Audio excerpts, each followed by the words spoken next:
Bismillahirrahmanirrahim. Assalamu alaikum, dear students. I hope you are fine and doing well, and I also hope that you are studying your lectures and doing well with your quarantine times. Today we shall talk about post-18th century novels. We have been talking about novels, their definitions, elements, and we have also studied the factors and the causes that caused the novel to emerge and become famous. And we have also talked about the age of novels, or the century which is attributed to the development and rise of novel, the 18th century. And we have also studied and discussed certain famous novelists of the 18th century. Today we shall talk about novel after the 18th century, what kinds and forms the novel took after its origin and development after the 18th century. So the centuries after the 18th century, which is the 19th century, it saw many shifts and many changes in trends. The last decade of the 18th century and the early 3 to 4 decades of the 19th century, these 30 to 40 years from 1790s to 1830s, these ages or these years are referred to as the age of Romanticism. And we call it the age of Romanticism or the period of Romantic poetry because Romantic poetry and Romanticism became famous and became the norm of the age or the norm of the times. And literature saw shift and changes in trends from realism and rationality, which were the characteristics of the 18th century literature, to imagination and emotions and romanticism, which is a feature of the Romantic poetry or Romanticism or the trend of Romanticism in literature. So we saw, or the literature saw, a great change and shift from one field of literature to another field of literature, from realism and rationality to imagination and emotions. And one of the most important aspect or element of Romanticism was the love of nature, and it also encompassed love of medieval ages and love of the supernatural. So natural and supernatural, these two were the most dominant elements in the age of Romanticism or in the trend of Romanticism. So as the trend shifted, so the settings and themes, the subject matter, the content, style, etc. was also changed. And the novelists of the 19th century, they adopted the same or similar settings and themes and subject matters as that of the Romantic age or the trend of Romanticism. So the first novel to appear following the Romantic traditions or following the Romantic elements or rules was Horace Walpole's Castle of Otranto. It was the first novel which followed the Romantic traditions or the Romantic trends. So shift in trends or change in trends, it created different genres or different kinds of novels than we have seen in the 18th century. So you would find different novels in the 19th century and after 19th century because the times, the trends and the genres, the inclination of people and writers, the social events, etc., these things changed. So with changes in the society, with changes in politics, with changes in philosophy, with changes in the mindset of people and writers, we would definitely see changes in their writings and in literature as well. So trends shifted and therefore genres or kinds of novel also shifted and changed. So the first important kind of novel to be mentioned here is the novel of manners.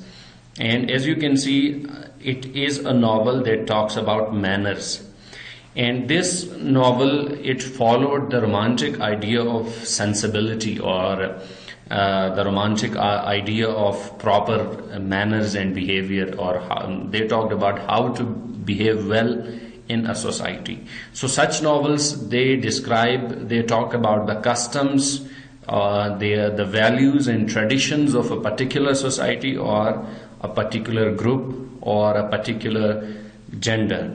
So, for example, Jane Austen's novels, they generally talk about the customs, values and traditions of the female gender and how they behaved in the society and what were the basic causes or factors behind those sensibilities or behind those particular behaviors, who or what determined their behavior. So Novel of Manners talks about the customs, values, traditions, beliefs, behaviors, manners of a particular society or a particular group or a particular gender.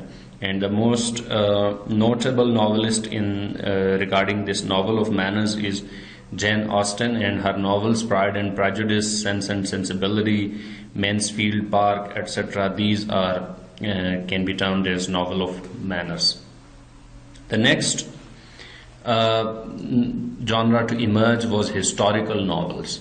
And a historical novel is defined as a novel that has as its setting a period of history and that attempts to convey the spirit, manners and social conditions of a past age with realistic detail. So now historical novel talks about history, it talks about a period of history, or the setting, the story is set in a particular period of history in the past.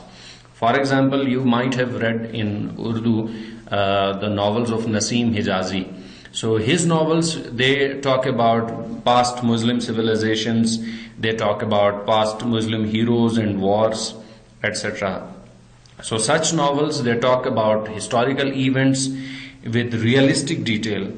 They are called as historical novels. But you have to be careful here not to be taken away with the word realistic detail or history, because history can be called as a collection of facts, but novel is fiction.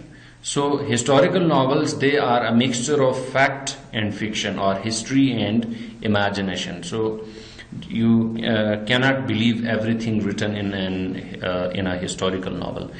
Sir Walter Scott is credited with popularizing historical novels. His novels Rob Roy and Ivanhoe, written in 1817 and 20s, are famous historical novels of that period of the 19th century.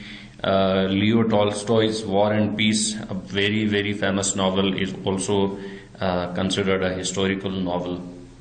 So these are historical novels, and they talk about history and past with some certain degree of realism. The next genre to come was chronicle novels. Now history, the word history and the word chronicle almost mean the same, but historical novels and chronicle novels are two different genres.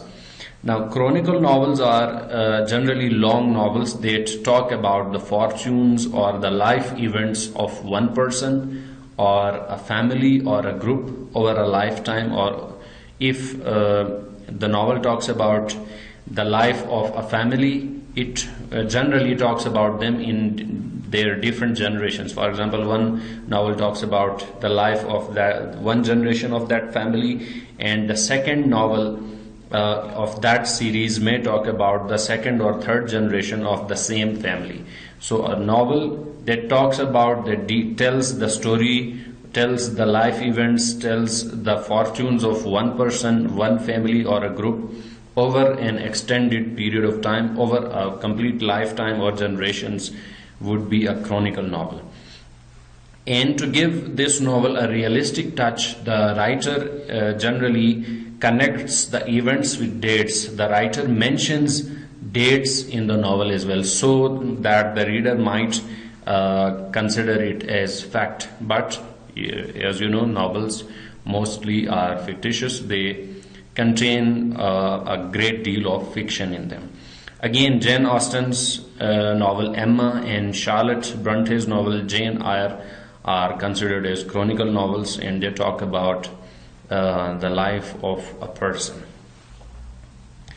The next novels, rather these novels were developed earlier than the rest of the novels, are Gothic novels. And Gothic novels are marked with supernatural elements. Novels which contain supernatural elements, supernatural characters, supernatural happenings or events are called as Gothic novels, especially the novels which contain ghosts and dark castles and grave and horrific tombs, etc., where there is horror and bloodshed or deaths and evil and darkness and diseases and suspense, etc. You can relate Gothic novels to horror movies. So we have horror movies and we have Gothic novels. They are very much similar. And Gothic element is the element of horror, element of bloodshed, element of supernatural events and happenings. So such novels are called as Gothic novels. And as we had earlier said, that Horace Walpole's The Castle of Otranto was the first novel to follow the Romantic traditions. And you can see it has been written in 1764, which means it has been written during the 18th century. But this novel follows the upcoming Romantic trends. That's why it has been termed as a novel, post 18th century novel. So this one is a Gothic novel. Then we have regional novels. Again, you can guess the definition of it by having a close look at its name, regional. So a novel describing people or landscape or environment or society or culture or language of a particular region would be termed as a regional novel. And a specific definition would be a novel describing people and landscape of an actual locality outside the famous cities, the metropolises. That such novels would be regional novels. For example, if a novel talks about our city and the people and landscape or our city, it may be termed as a regional novel. So a regional novel talks about the environment, the weather, the language, the culture, society, traditions, customs, etc. Whatever you can think of in a society, a regional novel talks about these things in very much detail.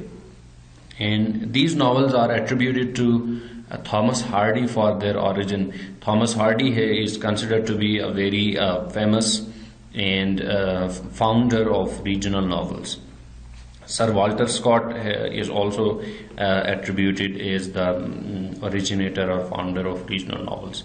And Hardy's novels, Return of the Native and Mayor of Casterbridge, etc., these novels are termed as regional novels. And the last new genre that originated after the 18th century novels is the stream of consciousness novels.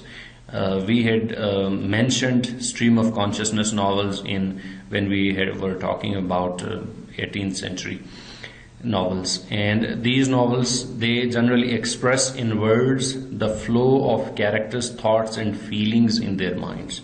So when you are reading a stream of consciousness novel, it will appear to you that you are in the mind of the character, and whatever the character or the characters are thinking is represented on the page in the form of the novel, in the form of the plot or story.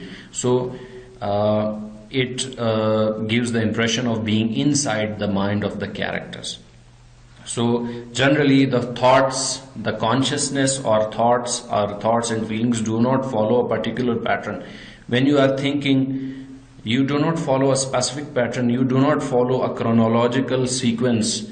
You are thinking about something of today, and then your mind may think of something 10 years ago, then your mind may think of something related to you, and then at once it would divert its attention towards something else. So stream of consciousness novels are like that, like our thoughts. when you read a stream of consciousness novel, it would be very much difficult for you to understand the story and understand the direction of the story. So the plots are generally disjointed and non-linear. They do not follow a proper sequence or traditional plot structure. They are very much different. They are fragmented, they are disjointed, non-linear.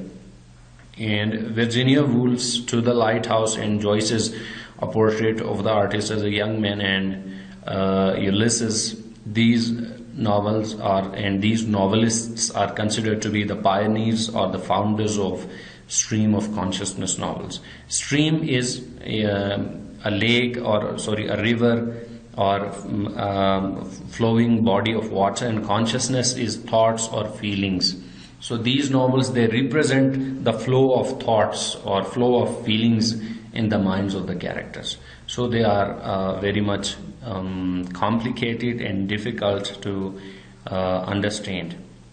And this is it about the kinds of novels that appeared after the 18th century. We have stream of consciousness novels, we have regional novels, Gothic novels, Chronicle novels, historical novels, novel of manners. And inshallah, in the next upcoming lectures we would talk about further in detail about the kinds and the elements and the characters and plot and settings, etc. So if you have questions, confusions, you can ask me, and I hope you would do well and stay safe. Thank you.